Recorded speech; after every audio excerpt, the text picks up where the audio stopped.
नमस्कार दोस्तों, एक बार फिर से स्वागत है आप सभी का हमारे YouTube चैनल पर। आज की वीडियो का शीर्षक है गणेश जी के विवाह की कथा। गजाननम भूतगणादिसेवितम कपित जम्बू फलसार भक्षितम उमासुतम शोक विनाश कारणम नमामि विघ्नेश्वर पाद पंकजम।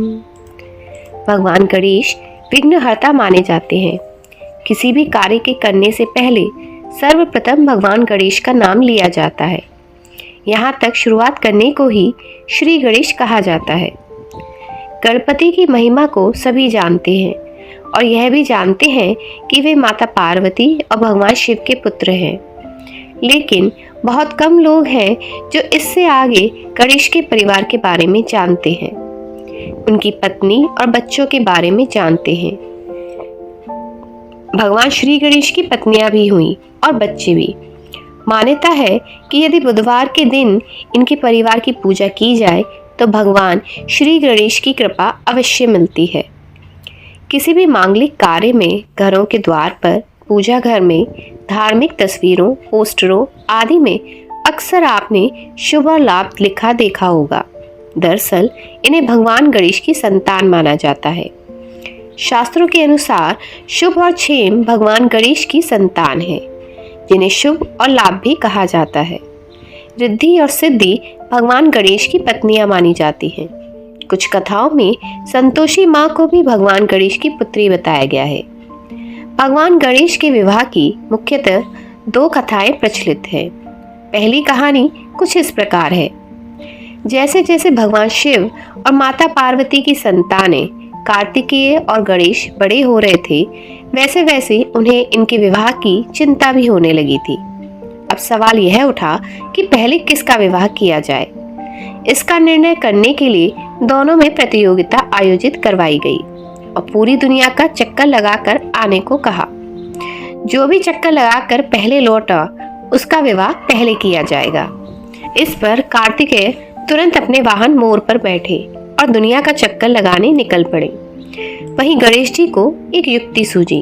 उन्होंने माता पार्वती और भगवान शिव की पूजा की और अपने वाहन मूषक पर सवार होकर उनकी परिक्रमा करने लगे। 7 बार परिक्रमा की, इतने में कार्तिकेय भी वहां आ पहुंचे। अब कार्तिकेय ने कहा कि वे दुनिया का चक्कर लगा आए हैं, इसलिए पहले उनका विवाह होना चाहिए। वहीं भगवान गणेश ने अपनी बुद्धि का परिचय देते हुए कहा कि बालक के लिए तो माता पिता ही उसकी दुनिया होते हैं, इसलिए माता पिता की परिक्रमा दुनिया का चक्कर लगाने के समान है। इस पर माता पार्वती और भगवान शिव बहुत प्रसन्न हुए और गणेश का विवाह पहले करने का निर्णय लिया गया। तब प्रजापति विश्वरूप की 2 कन्याओं रिद्धि सिद्धि का विवाह गणेश जी के साथ करवाया गया, जिससे उनकी 2 संतानें हुई, शुभ और क्षेम। वहीं दूसरी कथा के अनुसार चूंकि भगवान श्री गणेश का शरीर विशालकाय और मुंह की जगह हाथी का मुंह लगा हुआ था, तो कोई सुशील कन्या श्री गणेश से विवाह करने को तैयार न थी। इस पर भगवान गणेश बहुत बिगड़ गए और अपने वाहन मूषक को समस्त देवी देवताओं के विवाह में विघ्न डालने की कही। सारे देवता परेशान हो गए। किसी का विवाह भी ठीक ठाक संपन्न नहीं हो रहा था। कभी मंडप जमींदोज हो जाते, कभी बारात को आगे प्रस्थान करने के लिए रास्ता ही नहीं बचता। तंग आए देवताओं ने भगवान ब्रह्मा से कोई उपाय करने की गुहार लगाई। तब ब्रह्मा ने 2 कन्याओं रिद्धि और सिद्धि का सृजन किया और भगवान गणेश से उनका विवाह करवाया। इसी कथा को थोड़ा अलग अंदाज में भी प्रस्तुत किया जाता है। उसके अनुसार गणेश जी ने यह संकल्प लिया कि अगर उनका विवाह नहीं हुआ तो वे किसी का भी विवाह नहीं होने देंगे। भगवान शिव और पार्वती के पास इसकी शिकायतें पहुंचने लगी। तब माता पार्वती ने कहा कि ब्रह्मा जी से इस समस्या का समाधान निकलवाना चाहिए। ब्रह्मा जी योग में लीन हुए, जिससे 2 कन्याएं अवतरित हुई। इन्हें ब्रह्मा जी की मानस पुत्री भी कहा गया। ब्रह्मा जी ने इन्हें गणेश के पास शिक्षा के लिए छोड़ दिया। अब जैसे ही किसी के विवाह की सूचना मूषक लेकर आता तो रिद्धि सिद्धि उनका ध्यान कहीं और लगवा देती। इस तरह फिर से विवाह होने लगे जब इस बात का पता भगवान गणेश को चला तो वे फिर से नाराज हुए।